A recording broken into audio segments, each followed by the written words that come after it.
Bonjour tout le monde, c'est Joseph. Alors tout d'abord, avant de commencer la vidéo, je souhaite dire à tous les membres de mon groupe Facebook, merci à tous pour avoir rejoint le groupe. J'ai créé un groupe Facebook il y a moins de 2 mois, ça s'appelle eBay Dropshipping France Conseil Vidéo Tips. J'ai atteint plus de 1000 membres sur le groupe en moins de 2 mois, je l'avais créé vers la fin octobre, donc c'est vraiment une tuerie. Merci à tous. Rejoignez mon groupe si vous ne l'avez pas fait, je suis tous les jours sur le groupe, je donne du lourd, je donne des gros conseils, je suis réactif, on a une équipe formidable, je ne suis pas seul quand même, on a du monde qui répond derrière.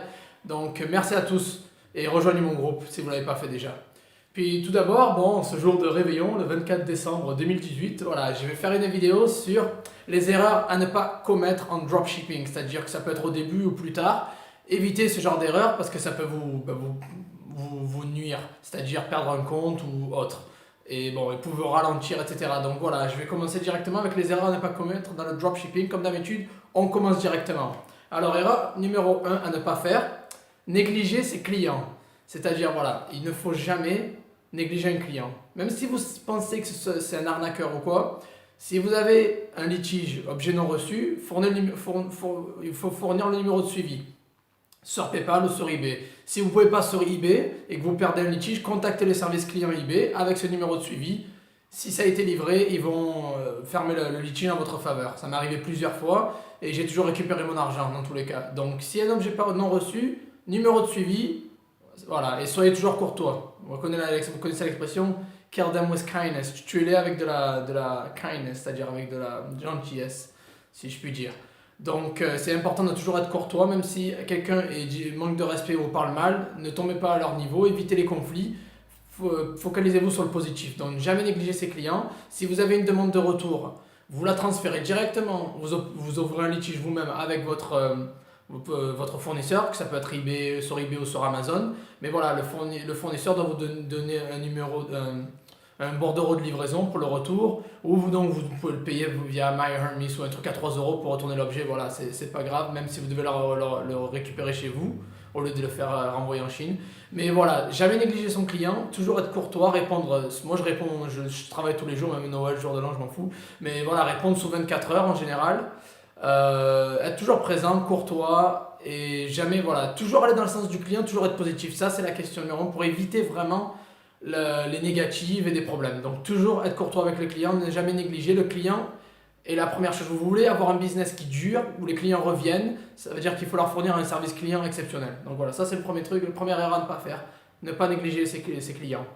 Deuxième erreur à ne pas faire, être gourmand. Ça veut dire au début, bon, je vois beaucoup de gens qui me font oh, je fais une marge de 2-3 euros. Bah, vous croyez que j'ai commencé comment? Moi, au début, en 2016, je faisais 1,50€, 2 euros de marge par objet. J'en vendais peut-être 10-15 et je me faisais rien du tout, quoi. Mais c'est pas grave. Le but, c'est d'avoir de l'expérience, de commencer à vendre et de monter un compte. Et plus vous vendez, plus votre compte va monter dans les résultats de recherche. Et vous allez avoir de l'expérience et après, vous pouvez augmenter les prix. Commencez pas avec des prix très haut directement, ça va refroidir les clients, ils vont pas vouloir acheter. Donc je vous dis, jouez avec les prix bas, évitez les prix farfelus de Fada et voilà, au début, allez-y mollo. Même si le profit est bas, il vaut mieux bas que rien. Donc voilà, c'est pour avoir de l'expérience et pour comprendre un peu comment les choses marchent.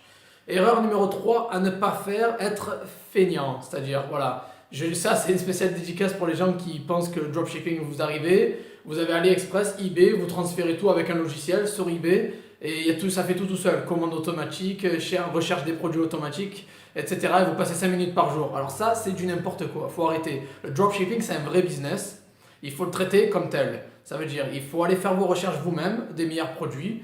Vous les mettez sur votre site. Bon, vous pouvez utiliser un listeur si vous voulez, moi je le déconseille, et surtout qu'il y a beaucoup de gens qui se sont fait blacklister à cause de ça. Donc moi je fais tout à la main, je vais chercher manuellement mes produits, même si j'en poste que 2-3 par jour, c'est pas grave, je peux en poster 10, 20, 30, mais 2-3 par jour, c'est pas grave. Je vais les rechercher à la main moi-même et les lister sur mon compte eBay ou sur ma boutique Shopify, etc. Voilà, donc il faut passer du temps. Au début, j'ai passé des heures entières, c'était un travail à temps plein pour moi. C'est toujours un travail à temps plein parce que le business a vraiment grandi.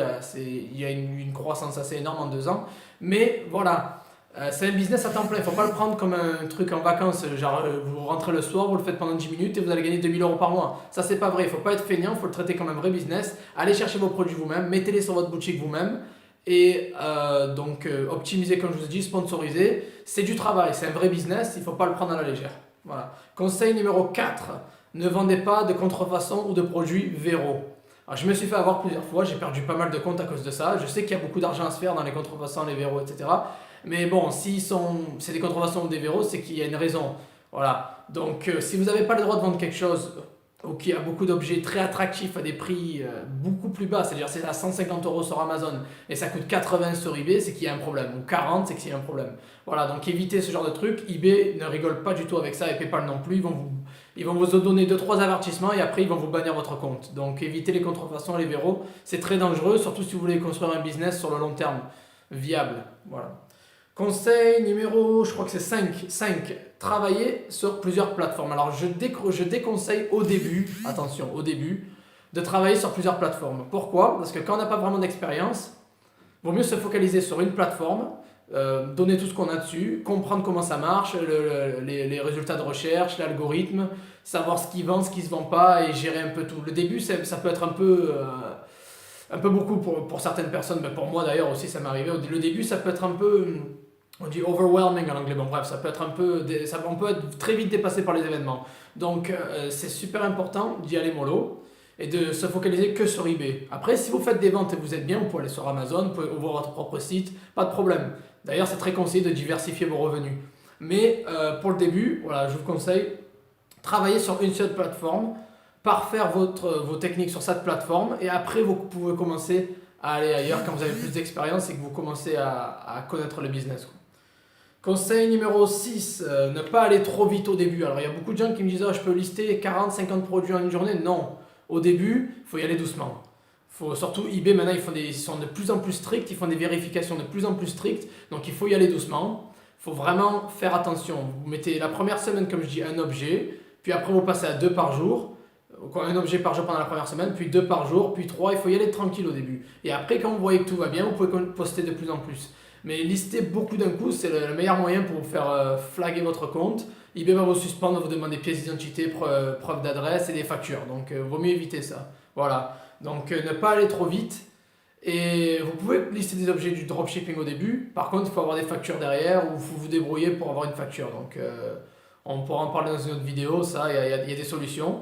Mais voilà, ne pas aller trop vite, y aller mollo, ne listez pas trop au début, ne passez pas de 0 à 1000 € de CA, même si vous pouvez le faire, ne le faites pas, parce que vous allez vous faire suspendre et ils vont demander des documents, et PayPal avec ça, même si vous fournissez les documents, ils peuvent vous bannir quand même, donc il faut y aller mollo au début, c'est une erreur d'aller trop vite, de vouloir griller les étapes. Et donc le conseil numéro 7 et le dernier conseil, c'est éviter les annonces erronées, c'est-à-dire un mauvais titre, ou un titre maladroit ou qui peut être mal interprété. Évitez les descriptions qui ne sont pas honnêtes ou pas vraiment descriptives de l'objet.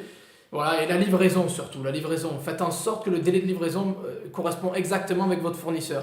Ne donnez pas de faux espoirs aux clients parce que ça peut vous attirer que des ennuis, des plaintes et donc des opinions négatives. Et vous pouvez avoir les opinions négatives, l'algorithme va être plombé. Donc voilà, les annonces, il faut qu'il y ait un titre parfait, une description parfaite. Faites en sorte que l'objet correspond exactement aux photos, à la description, la livraison est correcte.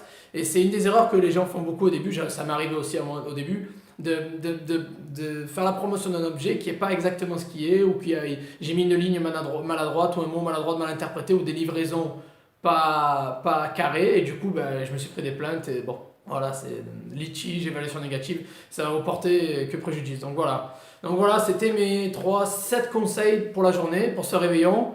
Voilà, je pense que j'ai été clair. Je ne vais pas les répéter parce que vous pouvez juste retourner en arrière et les voir. La vidéo est assez longue déjà. Donc voilà, merci à tous encore. Rejoignez mon groupe. Je lâche du lourd sur le groupe. Ça fait plaisir. Si vous voulez vous soutenez, vous aimez cette vidéo, le meilleur moyen, je ne veux pas d'argent, c'est juste des likes sur la vidéo. Et voilà, donc joyeux Noël à tous. Bon réveillon. Passez de bonnes fêtes. Et on se voit sur mon groupe, j'espère. On est plus de 1000 déjà. On est en train de tout péter, quoi. Voilà. Et ça va continuer 2019. Ça va être de plus en plus lourd. Allez, merci à tous, bon réveillon, bonne fête, joyeux Noël et à bientôt.